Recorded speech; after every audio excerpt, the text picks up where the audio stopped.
250,000 Toyotas have been recalled. There are some new ones that I want to talk about in this video and also recap on the Tundra recalls because there is some new information. So starting out with the Tundra recall for some 2022s to 2023s, the cutoff seems to be mid-February, guys, because my truck was built in February and so far it has not been recalled yet, but Toyota has until late January 2024 to let owners know if their vehicle is involved in the recall. Not sure yet if this is when the fix is going to come out, but approximately 102 Toyota and Lexus branded vehicles are involved with this recall because of machining debris while that 3.4 liter twin turbo V6 was made. Some machining debris are making their way into the main bearings and allowing the engines to seize up. Now, I did mention this real quick, briefly, on my community tab, and the reason for this is because there wasn't a whole lot of information,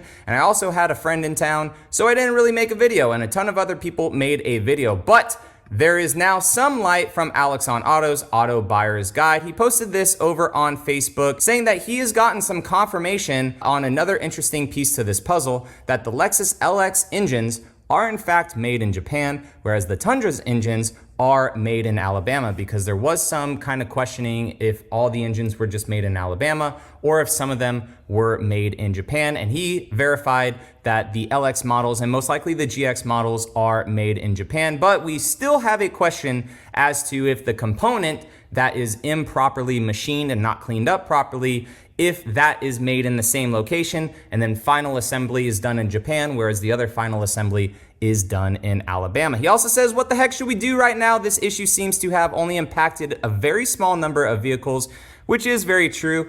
The internet is an echo chamber, but regardless, it does suck. If you start to experience some knocking, rough idle, or unusual sounds at higher RPMs, because while under load, this is when it seems to be happening to vehicles. And also he puts down the rumor that all these dealerships are just not accepting vehicles. There was a video that went out, I believe last week about it, and it is going over the internet like wildfire that dealerships aren't accepting vehicles.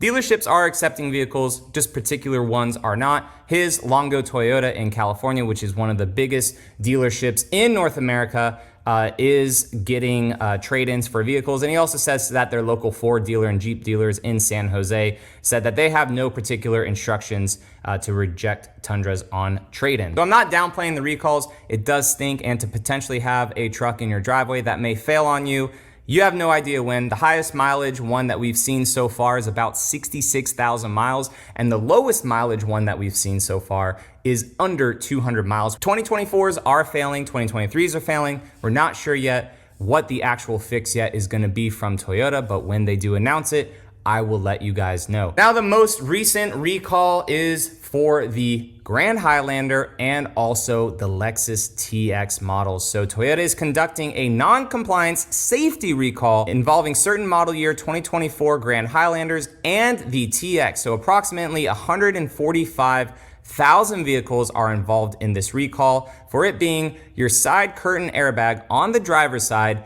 may not deploy as intended. During certain crashes, if a driver's window is rolled down, if this occurs, the vehicles may not meet federal safety standards, increasing the risk of injury. So this is also kind of a stop sale, I believe, on these vehicles for this safety issue. Toyota is currently developing a remedy for this issue as well. So Toyota does not have a remedy for the LX, the TX, the Grand Highlander, or the Tundra, and we don't know yet if hybrid models will eventually be involved with this recall for the Tundra. But what I think they should do with the Tundra, and this is just a dumb YouTuber, I do not work for Toyota, it's gonna be hard. I'm not sure if they're going to inspect every single vehicle, if they're gonna look for debris somehow for the vehicles. I don't know how all this stuff was potentially missed, if there's shavings in it while all these trucks had their oil changes done, right? Early oil changes. Some people on Facebook saying that they did their oil changes with the Tundra like at 1,000 miles, 5,000 miles, 10,000 miles, and their trucks still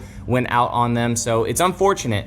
It's gonna be crazy if Toyota fixes the short block in 100,000 plus trucks, or if they just give these trucks lifetime warranties, and if something happens in the future with them, just like the frame rust issue on the first gen Tundras, right? Or the crank sensor issues on the second gen Tundras, or the fuel pump issues on second gen Tundras. Like recalls, once they're in the books, guys, they're in the books. I'm just curious how Toyota is going to go about fixing all these, because it's gonna be crazy. But 250,000 vehicles, guys, have been recalled from Toyota thus far in the last couple weeks. Let me know what you all think down in the comment section, and I will catch you all in the next one.